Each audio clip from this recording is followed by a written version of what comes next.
exactly how old. All right, so there's that.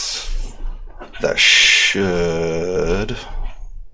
Bro, I got 2 more months until I'm 21. Jesus Christ. I can see the screen now. All right, there's that. Bent out, stop being an asshole. Alright, we're gonna kill that over there. And I actually have the screen open on the TV. I can see what you're doing. that's and I just screen capture everything because it makes it easier. There's that. And of course, it's like after dinner time for the dogs, so they're being complete assholes. It is what it is. Go feed them. Yeah, that'd be great. Cool. I just got on. Bobo! Give me a sec. Bobo!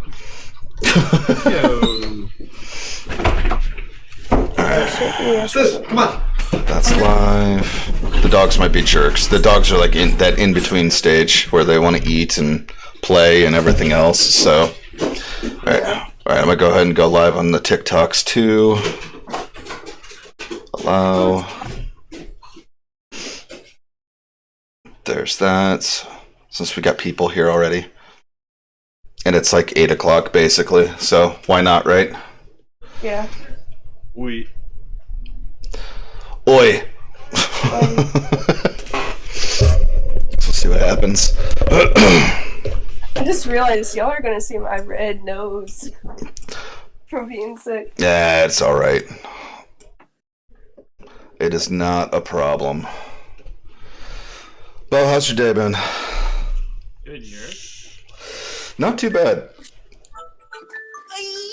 What's new in the Chotch world? Oh, you know, life, job, all that fun stuff. And I heard you're having another little one. Yep. Number 3 is on the way. You're trying to catch up. I doubt I'll be able to swing that.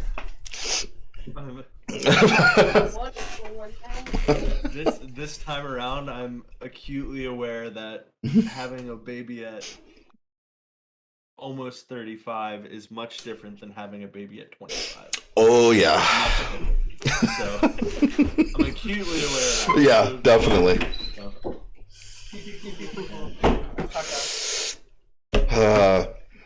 We're excited too. It's been a long time since we had a baby. Oh yeah. You have a kid? What?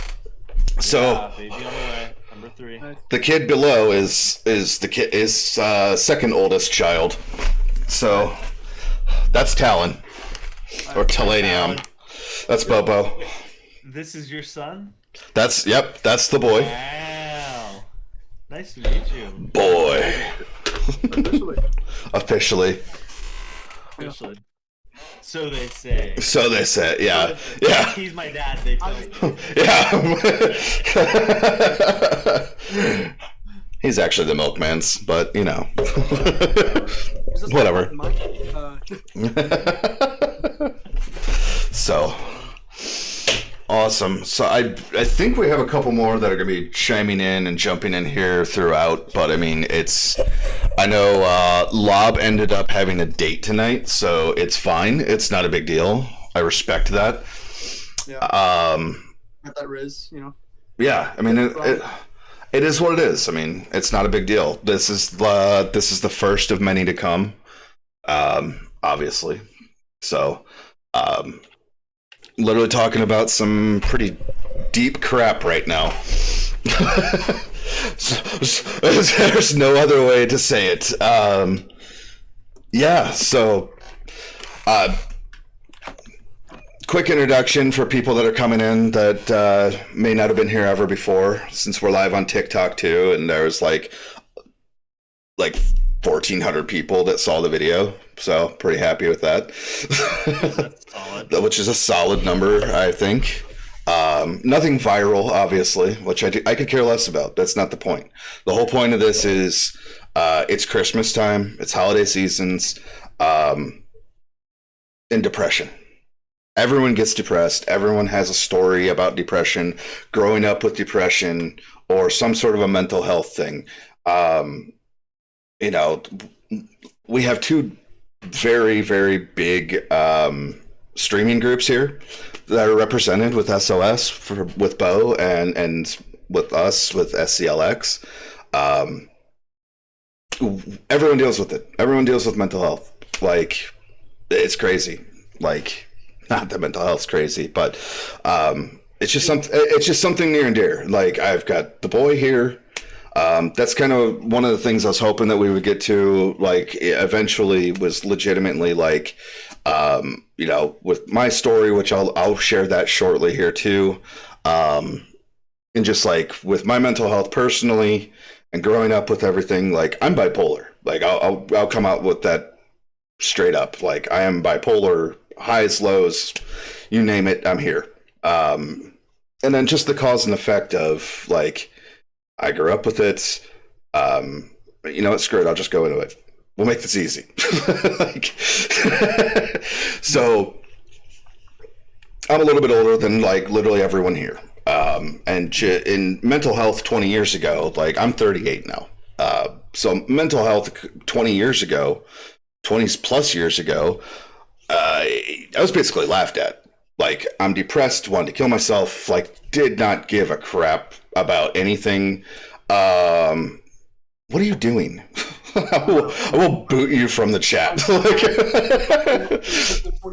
No, they came from my parents. Like my parents, but peers, everything was legitimately like, you're worthless, you're stupid, you're just making crap up. Like legitimately, like went to see a psychologist, and all they told me that was good for was, you hate your dad.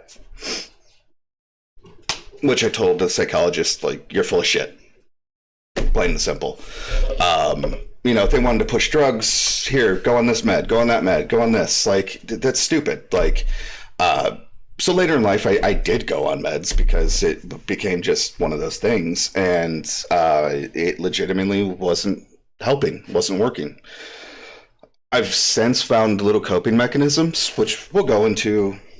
Like I said, this is the first of many of these to come, and we can dig deeper into those. This is more of an introduction into like what we're doing. So, but I want more. I want everyone that's willing to share a story, because it might touch someone. It might help someone down the road with just the little tips and tricks that that we've done, and know that you're not alone. I think that's the most important part. Like, you're not alone in any mental health thing. I'll flash my number on the screen. You can text me, call me, send me a DM. I don't care. You need someone to talk to. Like, everyone that's here wanted to be here because they believe in the message. I'm sure, like, Bo, you'll back me 100% on that. You will be there for everyone through everything, no matter what. I mean, outside of like, stab his dog or something, but whatever. we keep things lighthearted as much as possible. We like to make jokes. It's, for me, making jokes and laughing about things is a coping mechanism too. So, hey, I think that goes for everyone. But that's kind of a little bit about my story. Whoever wants to share, please share. The live people, please, chat it up. Questions away. Whoever wants to go next and share a story, please share a story. Talon, I know you want to wait. So, Bo, you touched base a little bit with the DM stuff. Like, you DM me and let me know a little bit about, your background with it. Yep. Yeah, please share. Right. So, I think one of the most helpful things I ever learned, and I actually learned this in counseling, which I think counseling is a great thing. Yeah. Counseling, it can be a great thing. It was for me. One of the things I learned is that, like, when it comes to depression, anxiety, and some of these mental health things, is that it's really actually a spectrum. There's, there's a spectrum of anxiety that all human beings experience. Okay, everybody is somewhat on that spectrum from, you know, maybe some people don't experience enough anxiety. That sounds weird, but they just don't. They don't Yeah. have enough care and consciousness of danger and things around them, and they are way far on this end of the spectrum, and that causes issues. That causes lack of empathy. That causes some self-absorption. There's some issues on it being too far that way. And then you have on the other end of the spectrum, which I kind of found myself on, is that, you know, your anxiety and your emotions are kind of on overdrive for sometimes for no reason. Yeah. And that was what kind of I have experienced throughout life. So just a little bit of background on me. I grew up in a devout Christian home. My dad is a pastor, and grew up, you know, in a church, and with my dad serving and pastoring in church. My parents were awesome, are awesome. I had a good upbringing. I had parents that loved me, that took care of me, that showed me love, and really, I couldn't have asked for a better environment to grow up in. So that's the first thing off the plate there, is that I can't say, you know, hey, I was hurt as a kid, or I mean, things happened, like, you know, but nothing that I'm sure is nearly as severe as stories that you've heard other people go through, or that maybe you've gone through yourself. But I had a pretty good upbringing, right? Um, and I, you know, had a good experience with my church growing up, and I, you know, so it wasn't really an environment issue with me. But when I got to kind of like, you know, late adolescence, like my late teens, early 20s, man, I'll tell you, I don't know why, but I mean, I just really started over analyzing, hyper analyzing. You know, I went from being this very outgoing person who was literally like homecoming prince, like out there, you know, friends with everybody, to like crippling anxiety over everything, you know, and basically I can remember, you know, kind of coming to a point where, you know, the level of anxiety and depression I felt, it actually had a, I physically felt it, like I actually physically felt like someone was standing on my chest, like for like weeks, Mhm. months at a time, like almost unbearable.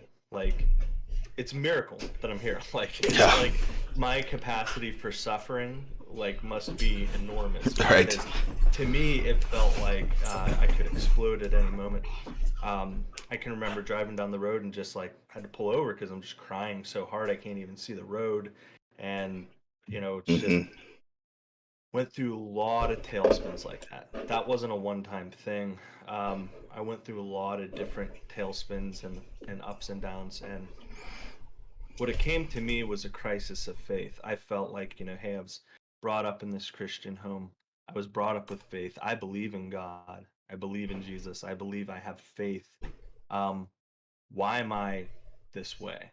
You know, why would God allow me to experience this? If God is real, if I'm a Christian, if I have this power of an almighty God in me, why am I experiencing the things I'm experiencing?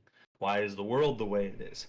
A lot of these big questions came to a culmination in a crisis of faith. So then I was simultaneously dealing with the emotion and the mental, the actual chemical, whatever was happening in me to just cause that switch to flip at that point in my life. But now I'm, you know, I have a spiritual battle. I have a spiritual crisis of faith. And it all happened like the summer I started college. So I'm also physically leaving my family, going somewhere far away. And I mean, I could I could give you the 3 hour long story. The 3 hour spiel. Yeah. I'm not gonna do, but that is the kind of the context that I come into this, is that I'm probably I'm probably maybe different than a lot of people because I don't have like a trauma. I don't have a reason to do Mhm. so. I have a loving wife. I have beautiful children. I have a nice house. I have a good business. I have, I'm not struggling in that way, but it doesn't matter. Your mental health and your anxiety and your depression, you does not tie to your value that you are to society. You can be a good person and still deal with this stuff. You can be a successful person and still deal with this stuff. Because you're dealing with your problem, with your anxiety and depression, has nothing to do with your value as a human being and whether or not you're loved or worthy of love. And that is one of the things that I've Been struggling. learning. Yeah. And one of the things, like, I guess, just to kind of put a little bow on this, and I can go into anything that we want to talk to tonight, but one of the things that I recently learned about God and suffering and my faith and kind of what I went through there, thinking about my faith, is one of the big questions I had is like, why doesn't God just fix this? You know what I mean? He and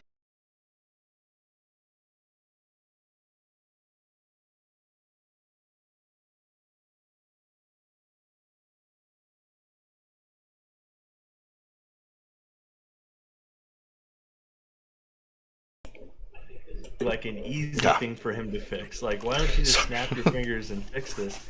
And it would never happen. And then I read, some verses about how, your suffering, produces perseverance and produces faith and produces this, and how the Lord is with you in your suffering, and that how He's there. And I never understood, why would God let me go through something like this that seems like it's hurting me? Mhm. And then I recently had my son at the dentist, and it did not go well. Like, he had to have teeth pulled and stuff. Oof. I mean, if he didn't have trauma before in his childhood, he now has it. He was supposed to be sedated, like it was supposed to be this whole thing. The doctors completely fumbled the ball on Oh it, no. and he didn't get sedated, and they pulled his teeth out, and then the teeth broke in like 4 pieces, and they're in there on a mining expedition trying to get it out, Oh. trying to give him extra Novocaine. He's 5. He's 5, and I am there holding him down on the dentist's bed with all of my might while he screams at me and looks at me. And the only thing I can think is, like, the dentist has to finish this. This tooth is broken in a million pieces. We've got to finish this now. There's no way that I can make this stop for him. As much as I wanted to make it end, I knew ultimately, like, the only thing I could do now was to be with him through it. And I just kept telling him, like, hey, I'm with you, buddy. I'm right here. I know, man. I know I'm with you. And I just kept telling him that and telling him that. He didn't know. Like, he was in the middle of his pain. Like, he felt like I was nowhere to be found. Like, who is this guy? It's not helping. I was right there, loving him as much as I possibly could. I was feeling his pain with him, and ultimately doing what I needed to do to make sure he'd be healthy and he didn't have rotten teeth or pieces of teeth. Now, the doctor screwed up, and there were some other issues there, but that gave me kind of a realization to look at, like, maybe that's a look into kind of how my Heavenly Father has dealt with me over the years. Is that this anxiety and the suffering I've gone through hasn't always been a bad thing for me. It has been an opportunity for me to, one, be able to converse and talk about this subject with people, but two, create a capacity for suffering in myself, be able to, maybe help my children if they deal with stuff like this. And so a lot of, the positive things I've done to cope has been just to change my context and try to recontext things. Yeah. Believe it or not, that's the short version, good. No, I get that. Like, I think when it comes to, like, all of it as a whole, and just, like, we've talked about that. I'm not the most godly person. I respect people that are, obviously. There's so much. There's just, like in your instance where, it's like, yeah, you think that, okay, why hasn't just God fixed all this stuff? Why hasn't, and all of that? And I completely agree with you, honestly. God, someone's God. If there's more gods, I don't know. Like, why hasn't just someone come in and just swooped in and said, like, hey, guys, it's not bad. or snap their fingers and Thanos snap this all away. Like, come on. Like, there has to be something out there that's, why can't it just happen? But the one below me, I think he felt, I had him young. He's 16. I'm 38. You all can do the math. He like, wait a second. Yeah, Carrie. Yeah, we're not doing math here. That was like almost the height of my depression. Was legitimately like, got out of high school, went straight into the workforce, went straight into having kids. Like, I'm the cause of all of his problems. yeah, he's my angst. No.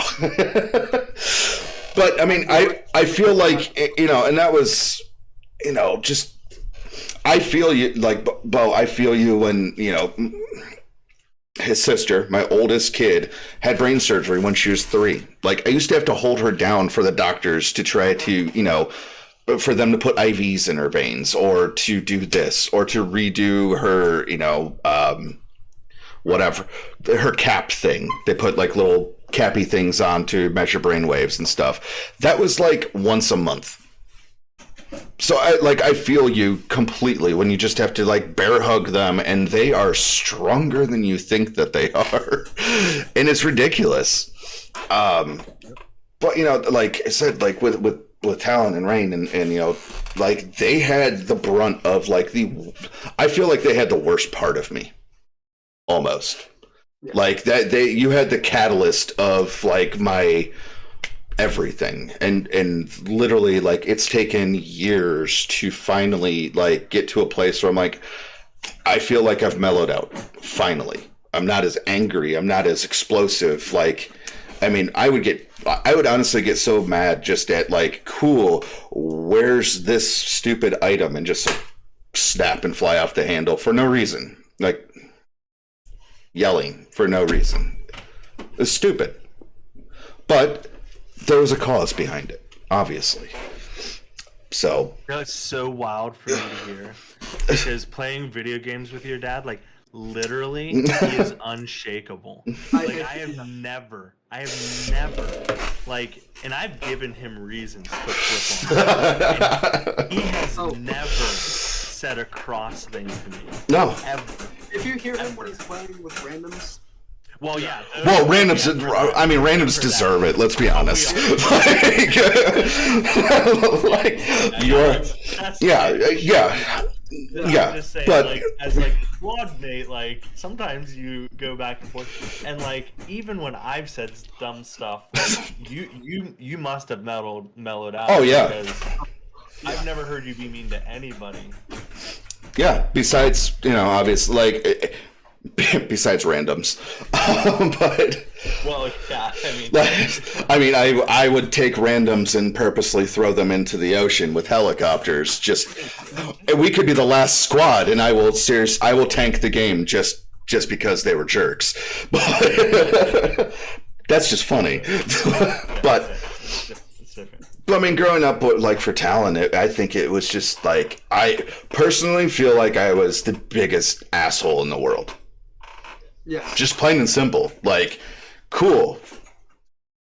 Let's yell at you for no reason. Let's yell, like, and I think a lot of it had to do with like just my hurt from my parents and reflecting upon everything. And I think it was a lot of reflection, like deflection, reflection, whatever, cause and effect, whatever you want to call it. It was I think a lot of that.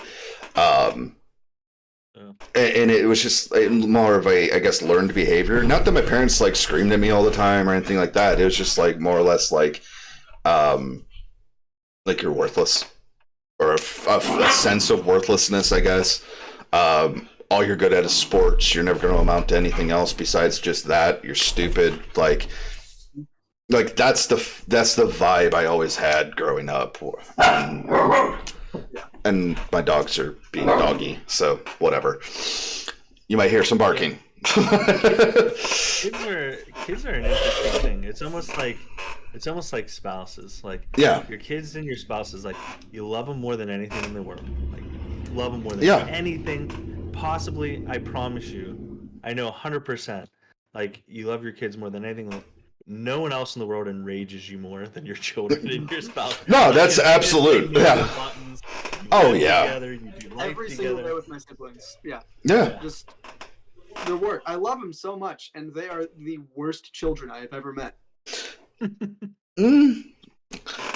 We'll talk later about that one, but we'll go into that a little bit more in depth.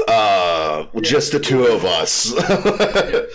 But I mean, like, I don't want to jump over you, Talon, or anything like that. But Danny, I feel like has a story to share, and I know she's super nervous about being live. So we're like, this is like the first time for her to go live on anything, I believe. Danny is actually like our mod for SCLX, and she does a great job. So I'm glad that she wants to share her story also. And I think it's important. I mean, like you kind of cliff noted me on that, and holy shit. So, Danny, if you want to take it away, if you want Talon to go ahead of you, it's up to you. Might as well go ahead and get it out of the way, I guess. Go. But firstly, if I sound stuffy, I'm currently sick, and I've been sick for a few days. Everyone's sick. It's fine. You're all good. You sound great. So, this happened 2 years ago, December 14th. Is Lucas your person? Is Lucas your person, or is your? Lucas is my. That's what I thought. Okay. Hi, Lucas. I have I'm just looking at chat, and I just want to double check. Welcoming people in. I was in a toxic relationship at the time. It was probably one of the worst ones I've ever been in. But I ended up leaving him in Georgia, and I came back home here in Virginia. I stayed here for a couple months, and then I was pretty much manipulated, brainwashed again to go back. Before I went back, like completely left again, my gut was telling me not to leave. But as everybody knows, that's, you know how manipulation works, and you ended up falling for it. So I went back December 14th. My mom was shot by a 12 gauge. So I'm sitting on my bed, right? Part of her bed goes over half of the window to the room. Whoever it was went up into the property while my mom was sitting on her ex-boyfriend side of the bed. Took it straight to the window. It went through her window, through her backboard, and into her. She had over, I believe it was like 78, maybe more shards in her right lung. 2 shards in her. They removed most of them from her right lung. But the ones that she still has in her heart, she has to keep for the rest of her life. Reason being is if they removed them, it would kill her instantly. She cannot do anything that'll make her heart race too fast because the shards will exit and she will have a stroke or heart attack and die on the spot. My mom is okay. She's completely fine. She's able to drive, you know, I'm about to see her for Christmas, you know, like, she's doing pretty good. But even though I wasn't there, and this is something a lot of people don't talk about, is secondhand trauma. Either second or third hand, I can't remember which one. where you're not physically there, but knowing it happened to somebody, like a parent or a grandparent, just hearing certain things, feeling certain things, it triggers you. Sure. For example, I can't listen to fireworks without seeing them go up without having a panic attack and breaking down. Mm. And it's the same for my mom. She has to watch them go up as well. Police officers, and it's something that really irritates the crap out of me. They closed her case within a week. They didn't keep finding. All they knew was it was a 12 gauge. They didn't know who it was from. My speculations is that it was her boyfriend at the time, who owns the exact same gun she was shot with. But he said he was clear from the police officers. I don't think the police officers even thought about looking at him. And this is why who is behind said weapon, depending on where their mental state, their background, and things like that should matter, because not a lot of people look into that, and they should. Because I don't want nobody to experience the same thing I have experienced, the trauma, experience it in general. Nobody should have to live like that. Nobody should have to live through that. So have they?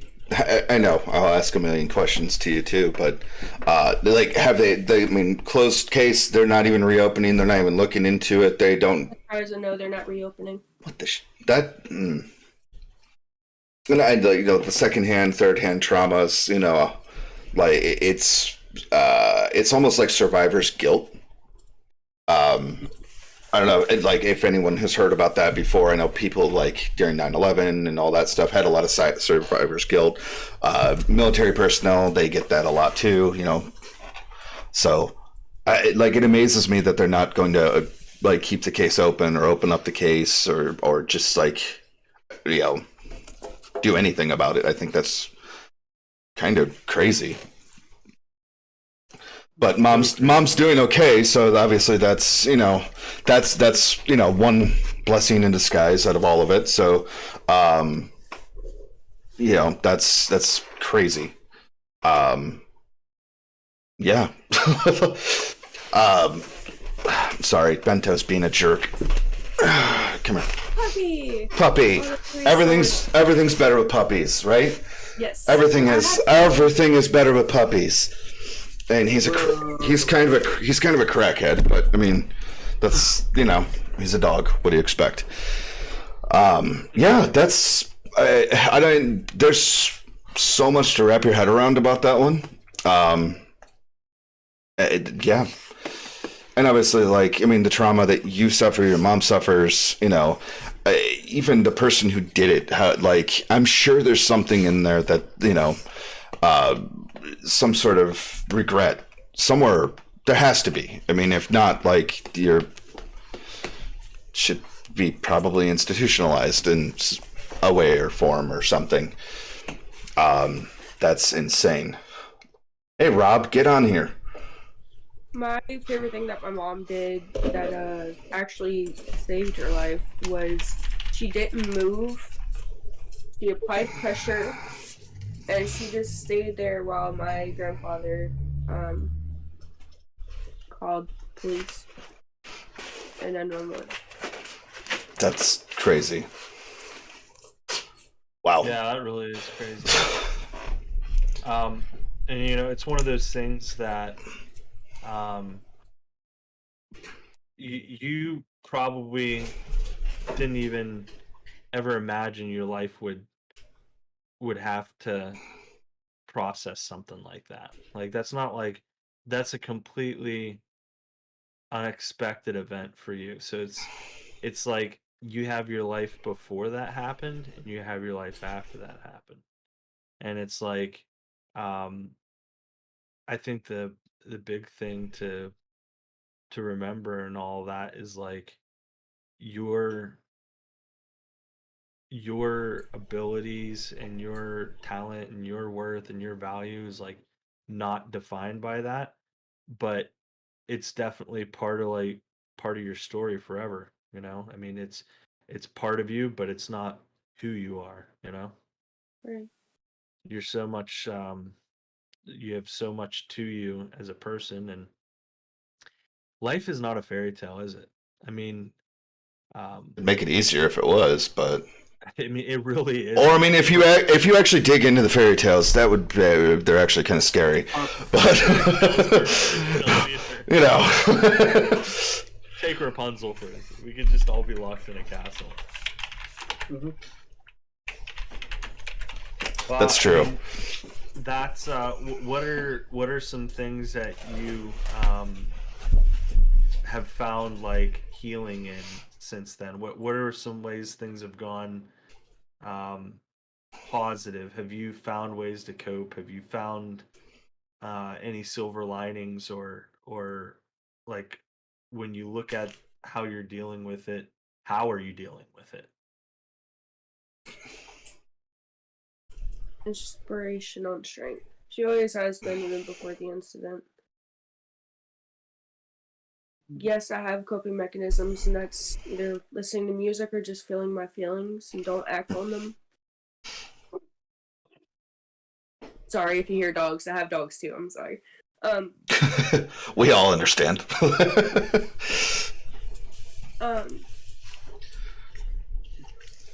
Just taking one step at a time. You know, me and my mom, our relationship is stronger than what it was before.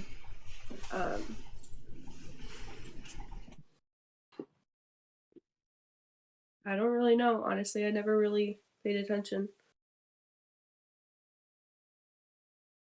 And your mom, like, if you think about it, like your mom is kind of, you know, an awesome survivor. And if you're a nerd like I am, clearly, your mom's kind of like Tony Stark. She can't take the stuff out, or it'll kill her. Like, you get her a cool little pendant. Like I said, I make light of things. Bionic mom. The bionic mom. She's like Tony Stark. She's Iron Mom. Like, there you go. Like, Your mom is a She was a gamer, that would be her gamer tag. right? Like, I mean, you sometimes, like, this is one of my coping things, is like just like finding the light in the darkest possible thing. Like, there has to be a silver lining somewhere. There has to be a joke about something, because if you take everything so seriously, and I used to do this, everything's such a serious thing, and it's not my, you know, it's not going my way. It's like, this is like complete crap. Like, and then you just get inside your head even more, and you go down a rabbit hole. And so if I didn't find any light at the end of the tunnel, whatever that light may have been, like, it would have like completely destroyed me. And like Bo said earlier, like, I'm shocked I'm still alive. Quite frankly, like, all the stupid shit I used to do, like, yeah. So, you know, I'm grateful for being able to just be alive and be here, and I have good people that surround me, and I think that's part of the helpful thing also, is that I know that, you know, I may go off on my little bipolar tangent, which Bo can attest to this. I may disappear for 2 months. But it makes much more sense now. I might disappear for 2 months. I'm like smoke bomb, and like, I'm poofed. I may disappear for 2 months, and you know, there's a lot of crap going on. Like, Now I can handle it. Yeah. Now that I know. yeah. And I will disappear. Like, right? Are you okay? Are you okay? Are you okay? I mean, Like, what you want me to? right? Yeah, you know. But I mean, that took me forever to, like, it's like, if I don't recognize my own signs of depression, or someone that, like, just gives me a swift kick in the ass sometimes, I'll just stay in a funk sometimes. And like I said, I disappeared for 2 months off the face of the earth and just didn't talk to anyone. which was even more unhealthy. And I've that's Carly and I've talked about this a million times, where it's legitimately like, I don't necessarily burn bridges, but I hurt people because I disappear, or because like I in my head I'm like, hey, you need to do this on your own, and just like shut down completely. And it's like, that is probably more unhealthy for me to do anyways, because it's like, I don't want to help, I need the help. Like there's somewhere in that, in my head, that's just like, no. And I shut people out, I push them away, hoping that things will get better. And I desperately need that extra voice sometimes, just telling me like, hey, you're alone in this, but you're not alone in this. And I don't know, like, depression works in mysterious ways sometimes, all the time. So if I rant and ramble, that's usually the ADHD part of everything kicking in too. So that's, it's no big deal. So, No, everything you're saying is useful stuff, man.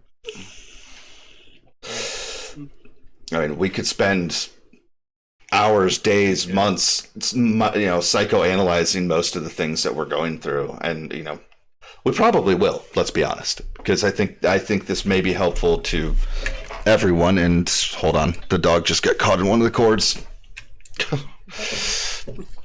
It was a good one though, so yeah, or not a good one. It's fine. It was just the charging cable for the phone, so not worried about that one as much. Yeah, we got plenty of juice there. So, but you'll be fine. Yeah, we're fine.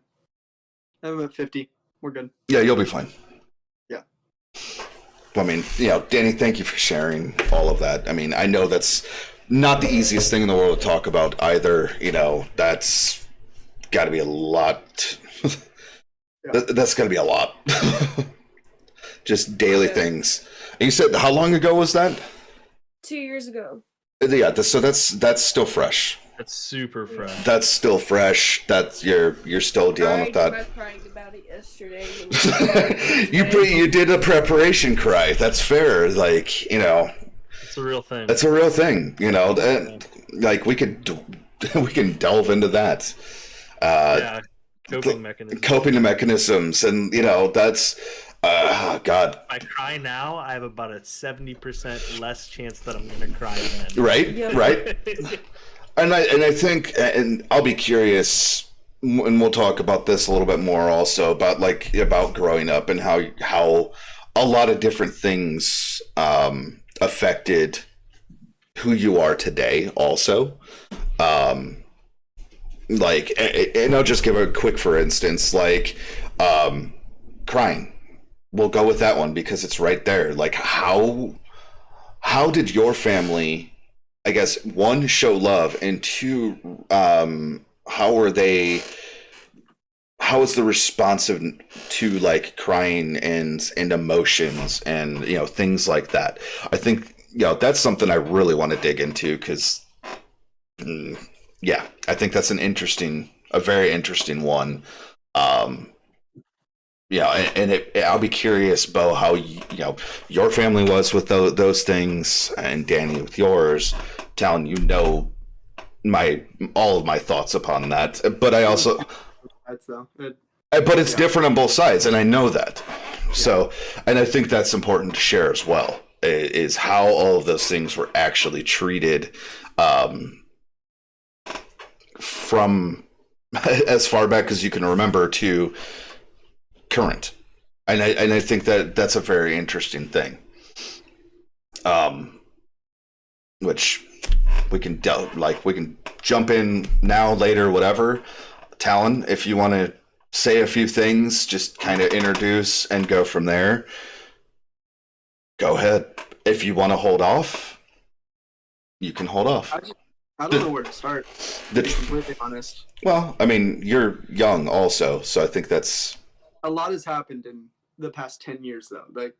Well, yeah. A lot have happened.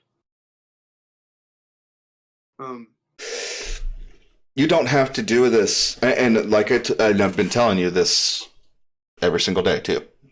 You don't have to jump into this time. Oh no, I'm fine with it. I just need to figure out where to start.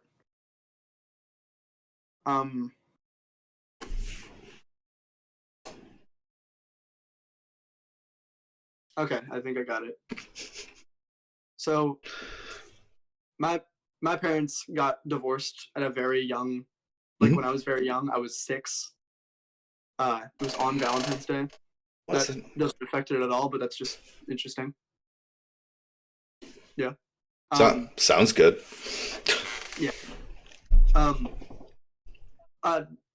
A lot of people, I think, thought I'd take it a lot harder than I did. Because I was just like, oh, they don't love each other anymore. Cool. 2 Christmases. And I was like, oh, are you okay? Okay. And I was like, yeah, I'm fine. And then I immediately got put into therapy that not only did I not need, but also didn't care about. Which was like, sure, whatever. Then everyone just completely ignored me because my sister has a lot of brain issues and mental stuff. And they just kind of pushed me to the side and were like, oh, he's fine. He can take care of himself. He's normal. We're going to pretense that oldest daughter has a disease, tuberous sclerosis complex, causes her to have seizures and all that fun stuff. Yeah. We will start there. So the right frontal lobe resection that I talked about earlier for the brain surgery, it literally removed part of her brain. It was the executive thinking side of the brain, so it's the common sense portion of it. Continue. So with all the hospital visits and just her having the brain of someone a lot younger than she actually is, from up until today, has just, at the time especially, caused a lot of my family to push me to the side and completely ignore me and just be like, oh, he's fine. He's normal.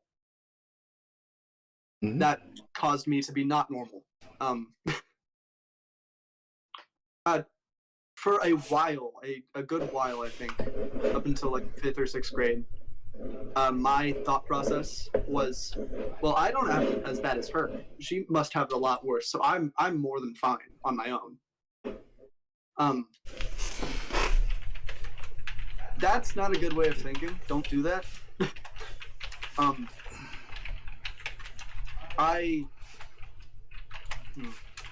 do we go from here?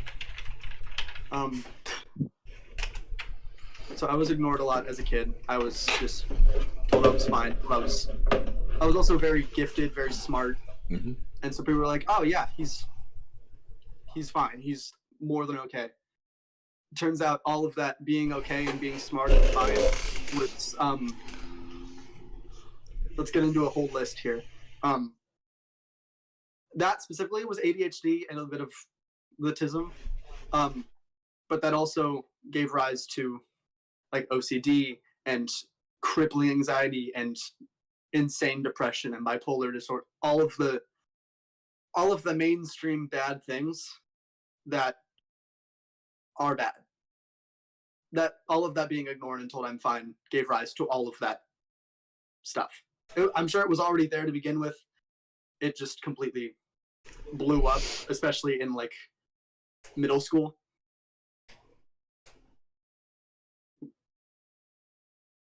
When I was like, when I was 10, one of my favorite people, my aunt, passed away of cancer. And at her funeral, I was thinking, Bento. like, kind of what Bo said earlier, like, why would, like, I was raised Christian, why would God let this happen? Why would he do this? And then I asked my mom, she told me that, well, God just puts challenges for us, and it's just how things are meant to happen. And I was like, that sucks. I don't like that. And so I thought about it. I think I talked to Dad at one point, like, what are your thoughts on this?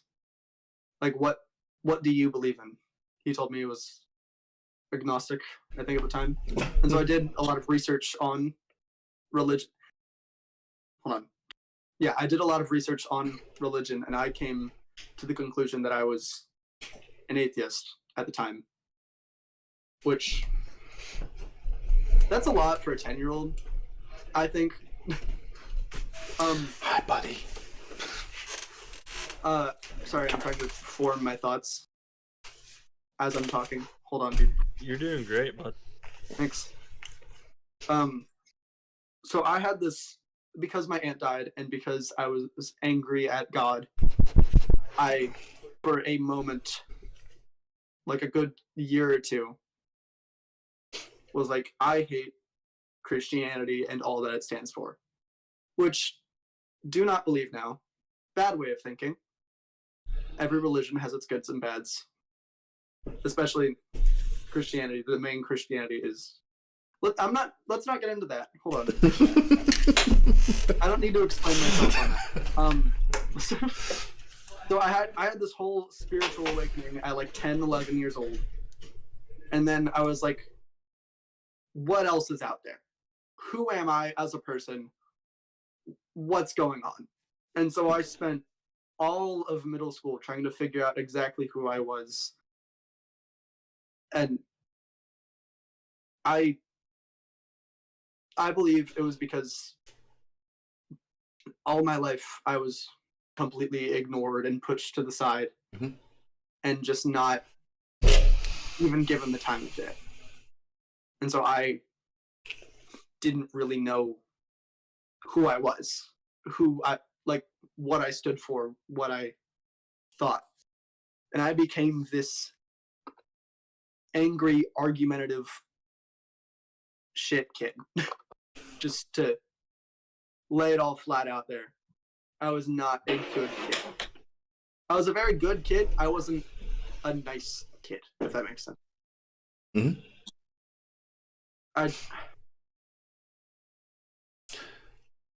All of that, just trying to figure myself out and just trying to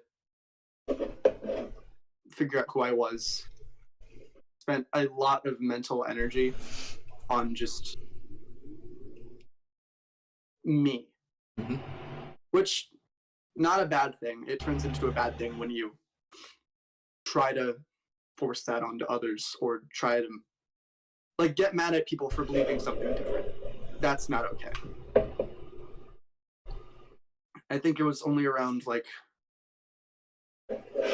COVID that I realized, oh, that's not okay.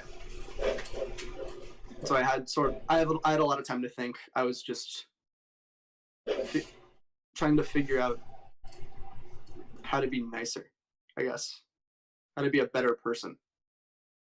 And that, as much as COVID sucked, everyone hated it, it was a good time for figuring out exactly who I was.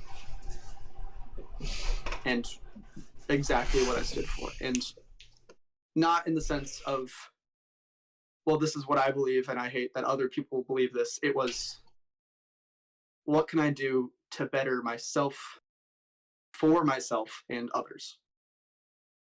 Which took a lot of work.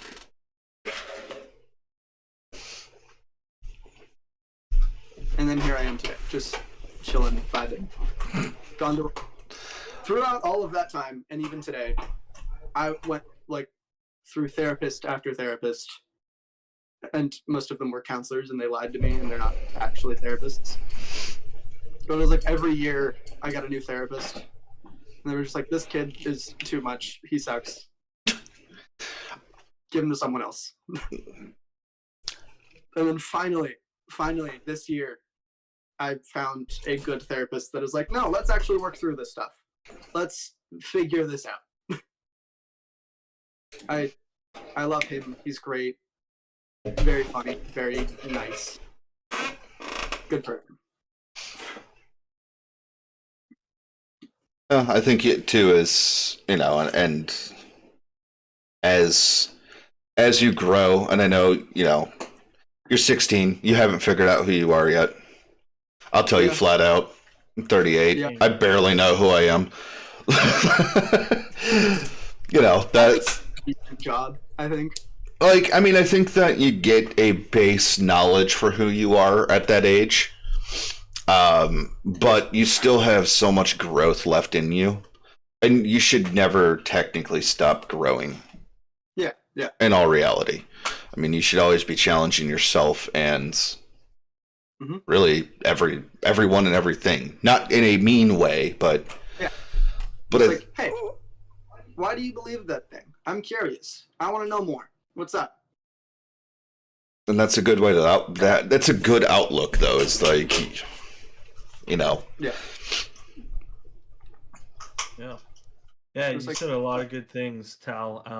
Really mature approach to where you are now. I mean, certainly,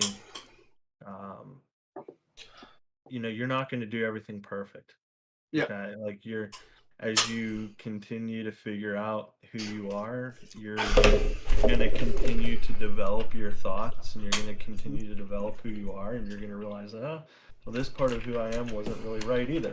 This one. Mhm. Important thing Yeah. is to not be too hard on yourself, and realize that all of us look back at 16-year-old us mhm. and just shake our heads. And Oh yeah, oh god, yeah. utter perplexion of, Yeah, what a jerk face was I. Like, I think for middle school, I think. the fact that you're here talking about a subject like this, and you're with your dad talking about it.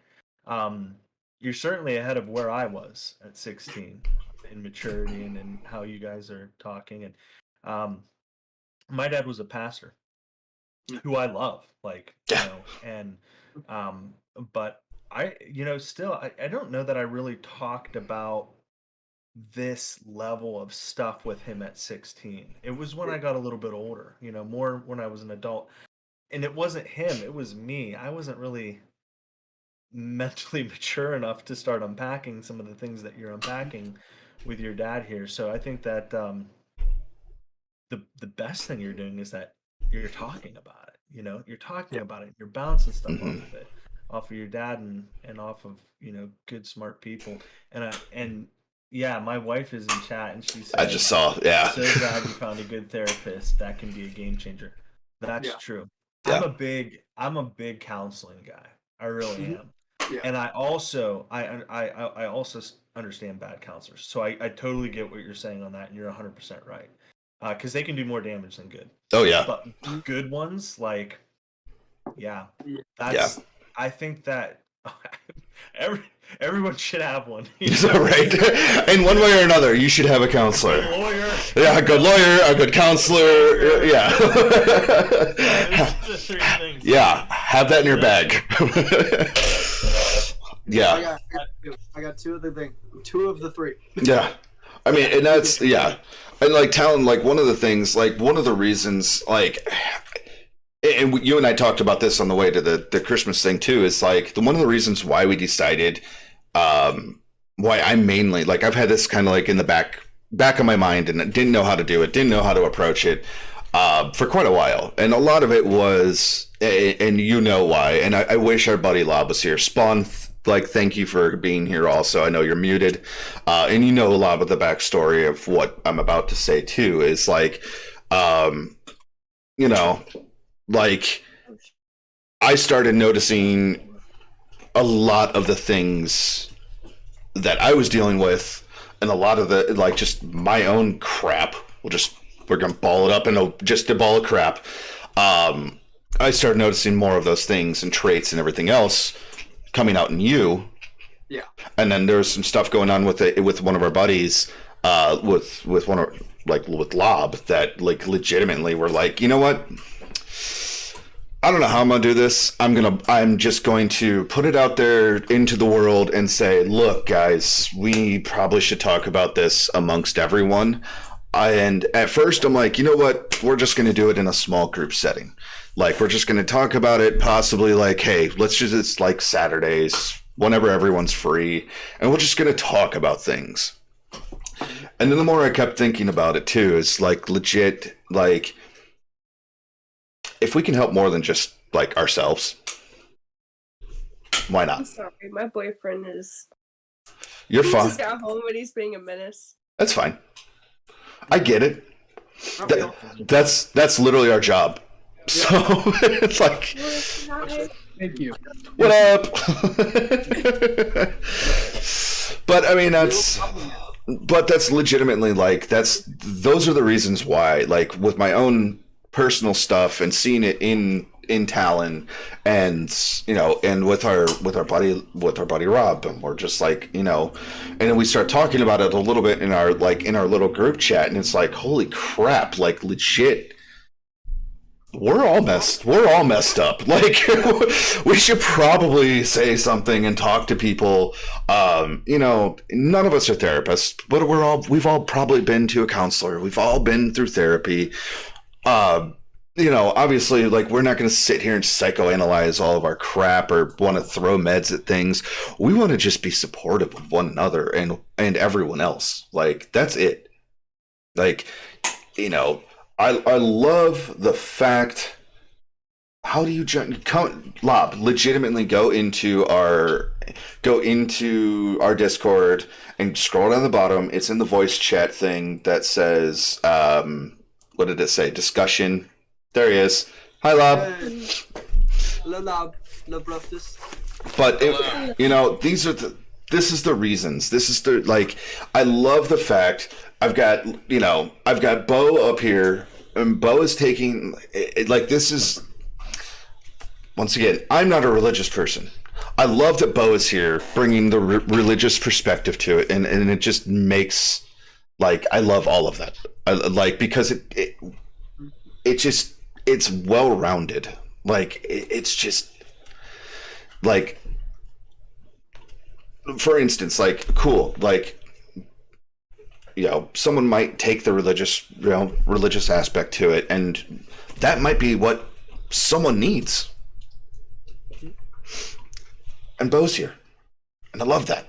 Like, and, like, you know, Lob, I know, like, you've gone through a lot, and Spawn's gone through a lot, and Danny's gone through a lot, and, like, I just want to talk to everyone and be there for everyone, and I think in the long run, it's going to, like, help somehow.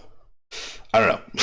Like, Yeah. it's the ADHD kicking in again. So, I think you're completely right. like, One of the you know, religious things that, like, I would bring up about dealing with anxiety and dealing with trauma is, you know, the Bible, that I believe, you know, it says to bear one another's burdens, burdens, and to, you know, mourn with each other, and to, you know, so when Danny has this burden that she's carrying around, like, I want to carry that with her. Like, I want to feel that pain with her and come alongside her and hold that.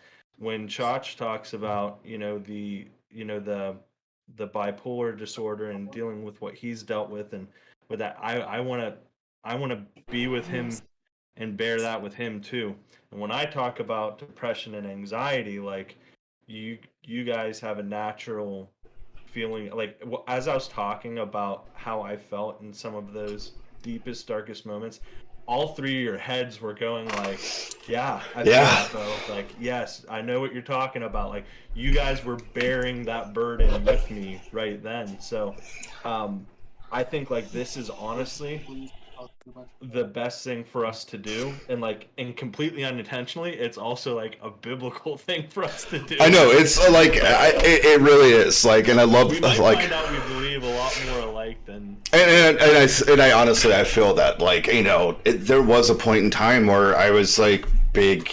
I mean, Talon, you know that too. It's like, we went to church quite often. We, you know, Yeah. but did I want? It wasn't necessarily that I didn't really care. Like, at the time, I'm just like, this is a waste of my Sunday. but I do see good in like I see good in the gathering, and I see good in the talking about things. The singing can go away. Like On the max amount of research I've done on religion, what I have realized is that, at least for me, religion isn't about believing in something. It's about a system of beliefs. I feel like most religions Beans, no. usually have a good, like, a large couple of beliefs that they all hold, like all of like goodness and happiness and just treating people nicely, and then they have their own variations on that, like a sort of like Buddhism has reincarnation, Christianity has heaven and hell, Judaism has Heaven and hell. Yeah. Yeah. But all of that for me has just been such a good thing to learn about, I think, of just like they're not as different as people think they are, and they're all just about believing in oneself and each other and like going to a common goal. I think that right there is probably the key for me, is that it's, you know, you can take or leave religion wherever. It's about believing in each other and believing in yourself, in my eyes. Yeah. And I think Like, if you're there, you're there. Like, and I think that, you know, the first step to that is exactly what we're doing here. Is like I would consider myself Buddhist, but I don't really care about the reincarnation and all the karma. I just care about the pure system of goodness and caring. Really. That's agnostic. Like Thanks, Spawn. That's agnostic. Yeah. kind of Accepting know, I just multiple also- pieces of various religions without accepting a permanent conclusion is a form of agnostic. I guess. Yeah. That's just not how I want to label No, it, that really. that there's no guess, that is what it is. Yeah. Yeah. Like legit. I just got done learning about this, and I got 100% on that stand, by the way, everybody. Heck yeah. Everybody should know Good that. job, Spawn. Thank Very you. good. Thank you. Good job. Hey, I've been listening. Just an FYI. I'm just doing another review. I'm doing another review. So there you go. You're golden, And I'll man. chime in whenever I feel my wisdom is necessary, I- and then I'll keep it to myself. I appreciate you being I here regardless. That's all that matters. And that- The only reason why I'm here is because I saw your name, actually, Chach. We've only been posting about this for, you know, weeks. And it's only 1,400 views on TikTok. Yeah. Wait, we had 1,400 views on TikTok? Yeah, we did. Yeah. That was we currently are There's at, only 5 of us. for the whole live right now, we're at 934 likes. Oh, wow. So, I'm one of those. you know, we've touched at least 934 people in one way or another. That doesn't Touched in a different way. Of that doesn't sound right. Touch people around here. You calm down, Lob. I'm gonna go take a piss. Go. I'm gonna go piss. Yeah. Fucking lame. Alright, I'm living in New York City. Lob's driving currently. In New York. Don't do that when you're on a live stream. That's not Listen, why. I'm trying to find a fucking parking spot. We're supposed to I'm be talking technically- about our emotions. Yes. Yeah, I'm technically on a date right now. Well, that's I'm not an trying to- emotion. That's an action. Are you with your date currently? No. Okay. She went to her apartment and I'm meeting her up there and Okay. we are going to have a good time. Okay. You're gonna. So she is about it. Okay. So yeah, we'll leave that for a side chat later. We'll keep that out. We'll keep that out of this. That's private chat time. That's private chat time. That's I not. believe we have a conversation Private- pertaining to this. Yes. I believe we Private have, adult. yeah. Yeah. Yeah. We That's. already have a. Well, thank God the child went to go potty. Yeah. We're just gonna Yeah. But we're only live, so in talking about real things and stuff. So, Lob, I'd love for you to share. I know you don't have all the time in the world. We've been doing kind of Cliff Notes versions of who we are, what has brought us here, kind of what's going on in our lives that has brought us to that point. If you feel inclined, please do. If not, wait. We're gonna do this. I want to do this every week. I think it's good. It's healthy. Obviously, next week is Christmas Eve, and the following is Yeah. New Year's I'll Eve. be in Colombia. So Colombia. we'll probably pick up in 3 weeks. Yo, I just found a spot. Hold on. Congratulations! Yes. Wow. I think, so, I mean, no, we could. What? also referred. Not gonna say anything wrong with the kids. Oh, I'm trying to parallel park here in New York City while people are fucking. Oh my god, you fucking asshole! Sorry. I've never used it, but my car does that on its own. But I feel You like know it's what? for pansy. Probably is a Tesla. No, I have a Hyundai Santa Cruz, Nice. 2022. Very nice. Of course. Yeah, it's like a halfy pickup truck / sedan. Yeah.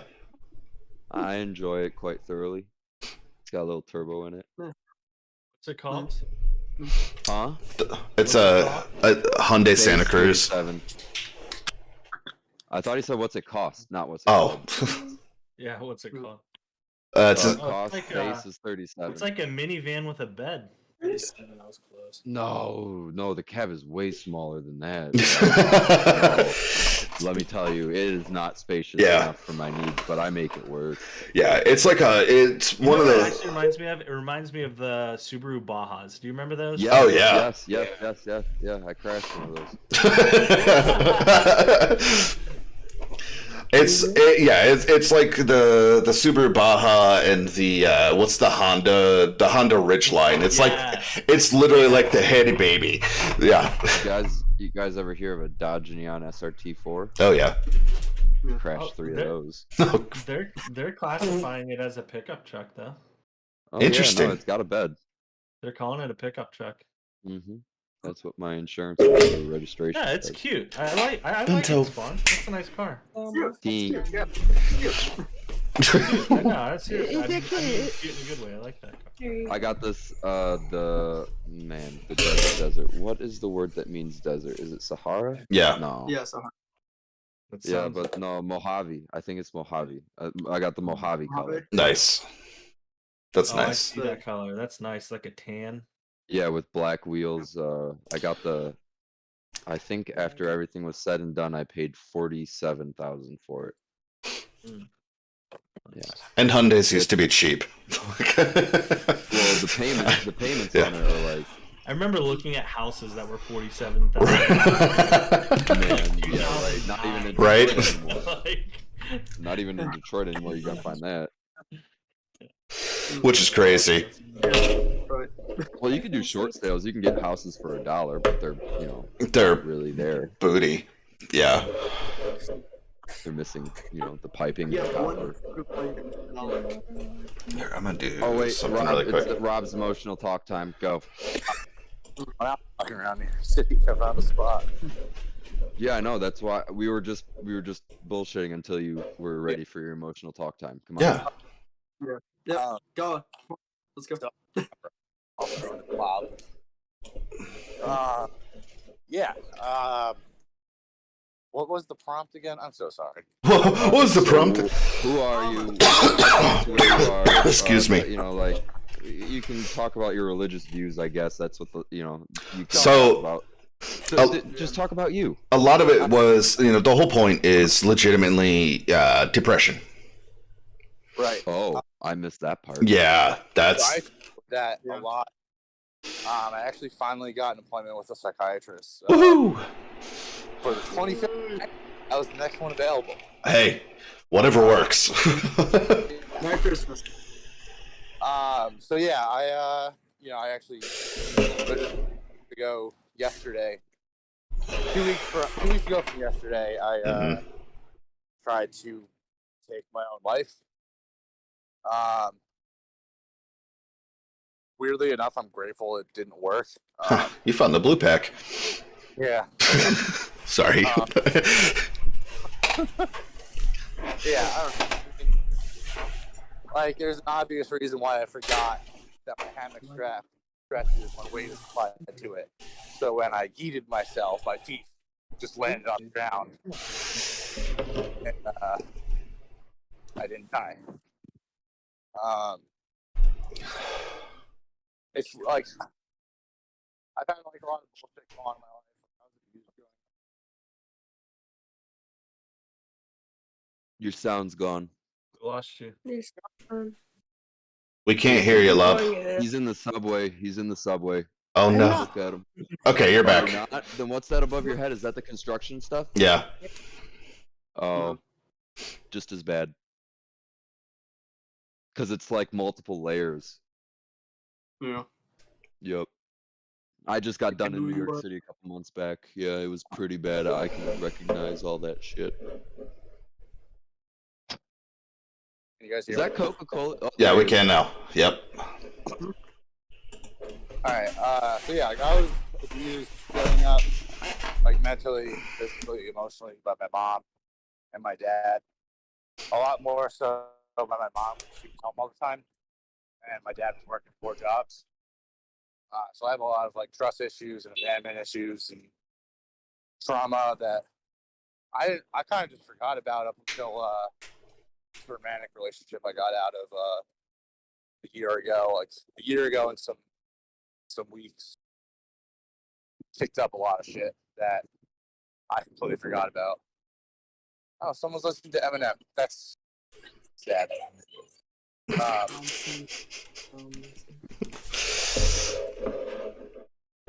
I cope a lot with like my trauma and stuff through humor, like being sarcastic, making suicide jokes, making self-harm jokes, just being like no filter, kind of abrasive, sarcastic. Like I can also be really empathetic and caring and kind with people as well, and like a lot of my friendships like are basically just trauma bonds, just trauma dumping people at young people at Alcoholics Anonymous conferences. I'm also sober too, like 4.5 years off all drugs and alcohol.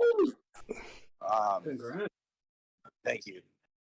And, like I did a lot of damage to myself. Like I did a lot of drugs. I drank a lot. My brain is not what it used to be. Like they say LSD is a drug that makes you smarter until it doesn't, and I'm what it looks like when it doesn't.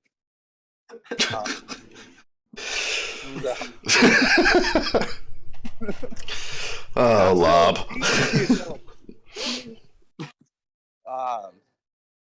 Yeah, I mean, it's been a long journey, and it's been weird, and sometimes it's painful, and sometimes it hurts. You know, like, I've just been going through a rough patch, like, waiting to start this new job, like, living on a pull-out bed at my dad's house.